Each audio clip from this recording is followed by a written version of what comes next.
Director, fellow Toastmasters here, friends, and guests that are here, honorable guests.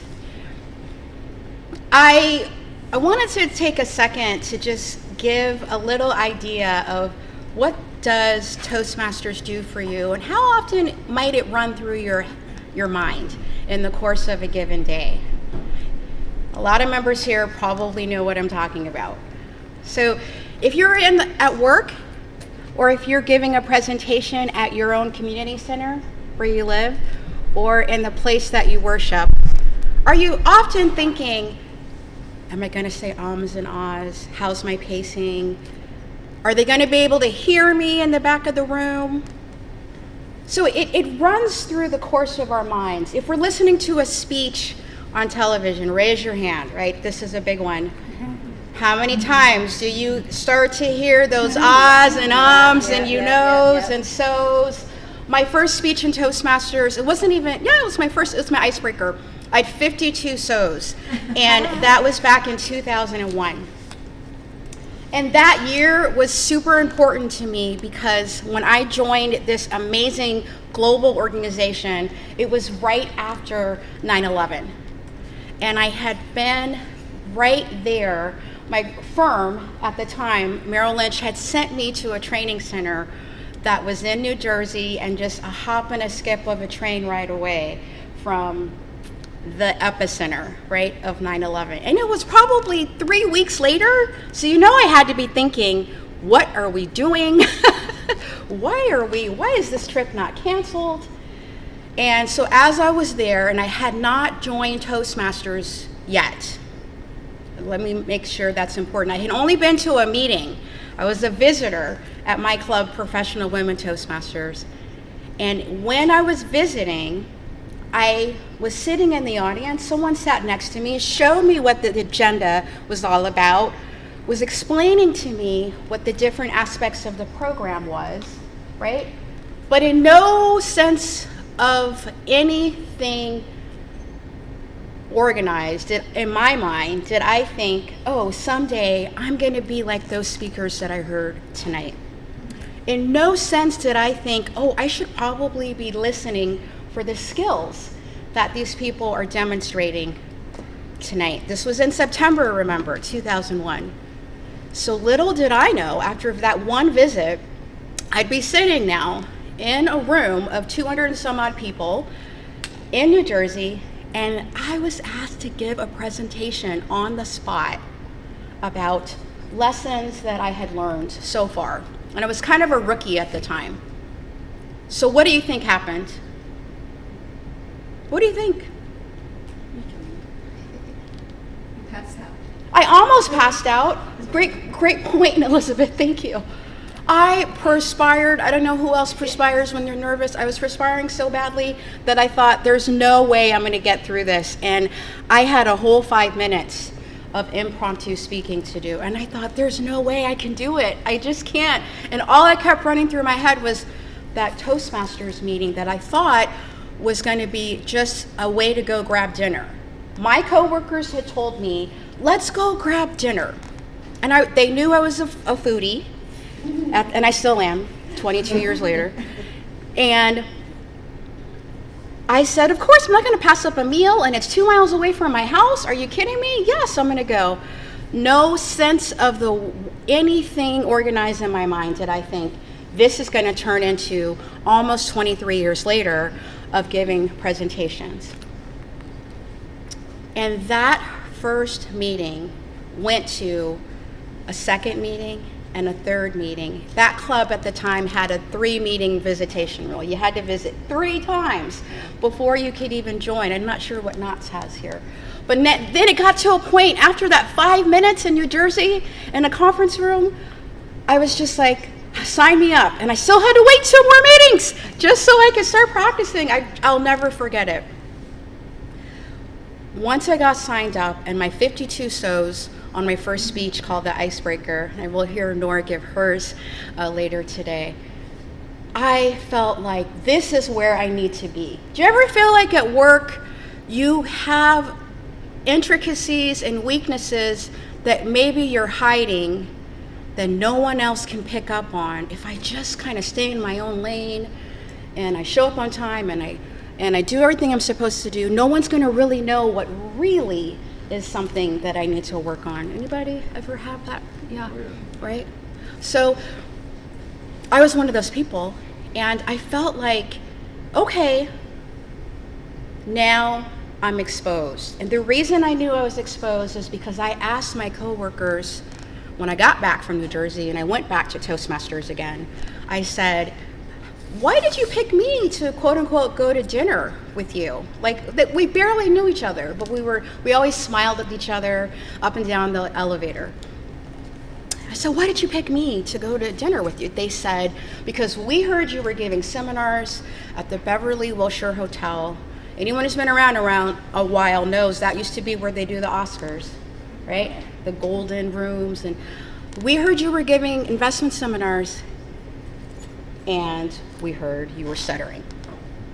And I thought one person in that whole audience of 200 and some odd advisors would know about my little mishap, that I could hide it, that no one would know, that if I just studied better, if I just knew my material better, if I read the Wall Street Journal better, there was all these different reasons why no one would ever know that I had a tongue-tying issue, a nervous issue, that no matter how bad I studied, read, was up on current events, people would still come up to me and say, I've been investing longer than you've been alive. What are you going to tell me that I don't already know?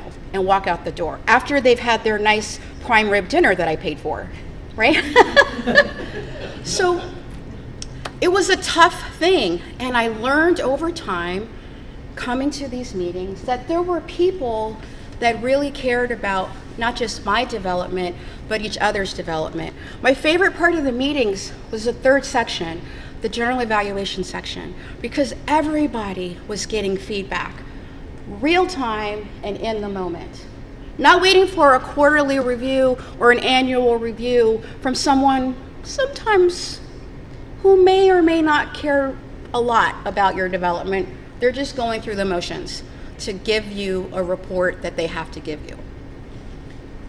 These were people that cared about my development, where I was going, and how I would improve.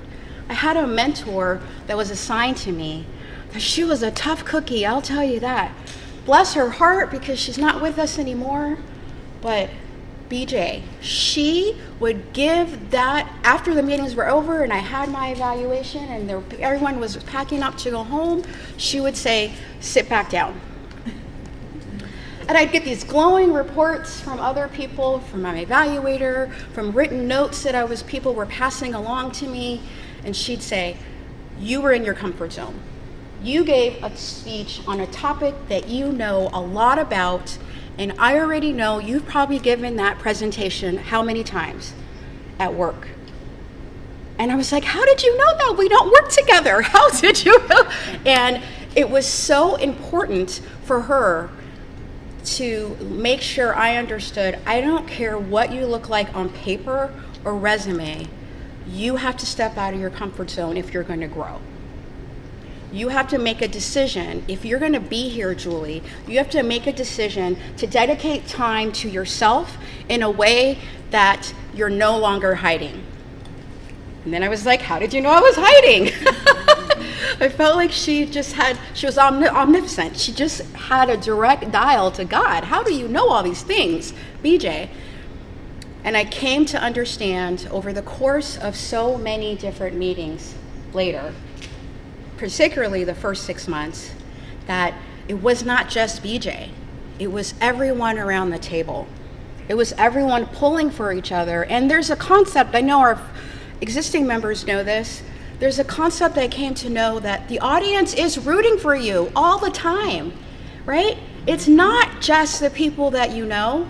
You can be in that fancy hotel ballroom that looks so glamorous on television, and even if the people don't know you, they are rooting for you because they want to connect with that speaker. They want to know that the time they spent sitting there is worth it to them, right? Right. And then it was like the aha moment. I have a message that everyone needs to hear, or at least one in the audience needs to hear today. And it didn't matter if I was talking about my job, if I was talking about my church, if I was mentoring other people and giving a presentation, because BJ, my mentor, she helped me to understand it doesn't stop with me. I need to go on and mentor others. So it didn't matter who I was talking to. There's a message that someone, if not everyone, needs to hear that day. And you'll never know, once you leave, who that message resonated with. Obviously, if they tell you, yes, you'll know. But you'll never know 100% what happens after that day. But that's not our responsibilities as speakers. Our responsibilities is to make sure that we are giving information, messages that people can digest, that they can learn from, and they can understand no matter what their background. And that was something that became pretty evident to me. So over the years, that stuttering, it went away after probably about 6 months, because the practice behind the lectern, the practice of people looking at you while you're speaking, that was something that was so invaluable. The stutter went away, my tongue got looser, and I felt like I could enunciate in a way that my two teacher parents, imagine having a mom and a dad who are both educators, would always tell me, enunciate, you must enunciate. I was able to actually have those skills come through in my speaking because of that initial group of people that I'm still with today. It's 22 and a half years later. I'm still with that same group. From then, what has Toastmasters done for me? I've been able to knock down walls that I create. Who creates walls for themselves? We always read about walls that others create, but sometimes we create it for ourselves. Knock down walls that I did create back then. Help share the message of people pouring into themselves. It's like when you have a little drink when you're in a restaurant, right? And you get that glass of water, it has too much ice in it all the time, right? They pour the water, so it's more like a little sip by the time all the ice is there. Or iced tea, take your pick. They keep pouring, and so hopefully by the end of the meal, you actually got a full glass of that beverage, right? Because they just keep pouring. That used to drive me nuts. Now it doesn't, because I look at that glass as something we're gonna put a little bit in right now for you to digest this at a temperature that will work for you. And when you're ready to have a little bit more, we're going to pour a little bit more in there. And by the time you get up and leave our restaurant, you will have had enough to carry you to the next meal or the next time that you're thirsty. But you won't be thirsty for at least a little while, because we have poured into you a little bit at a time. A little bit, a little bit, a little bit. And that's what we do here. Am I right, members? Yes. That's what we do here. We pour into ourselves, and then when we feel like we're so full we can't pour any more into ourselves, we pour into someone else. And then that fear goes away, because it's no longer about you. It's about the people that you are in front of, talking to, resonating with, hopefully, and helping them to find out what their needs are. That's the pour. If you tell the waiter, no, I've had enough, I don't need any more, you've stopped your own internal growth, right? So remember that next time you're eating at a restaurant. Since then, Jeff knows this, Doug knows this. Since then, it has been an honor to walk into, as the woman who stuttered 22 years ago, I have cold walked into Netflix on Sunset Boulevard in the middle of like the highest glam thing, cold walked in, talk to executives about why you need Toastmasters. I've done the same thing at Raytheon, at Boeing, at the Call of Duty maker. You guys have kids and grandkids. Electronic Arts. We have so many corporations that have bought into Toastmasters, and their employees, I resonate a lot because a lot of times they're just like little Julie in 2001. They know the material.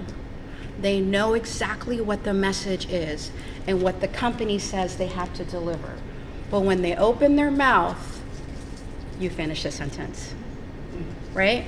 So it doesn't matter who we are, where we are. If we're a physician, my goodness, sometimes that could be hard too. If we're a physician giving a medical seminar, we might know a lot about our material and the latest medical science, but do we know how to articulate it in a way that the non-medical person would understand?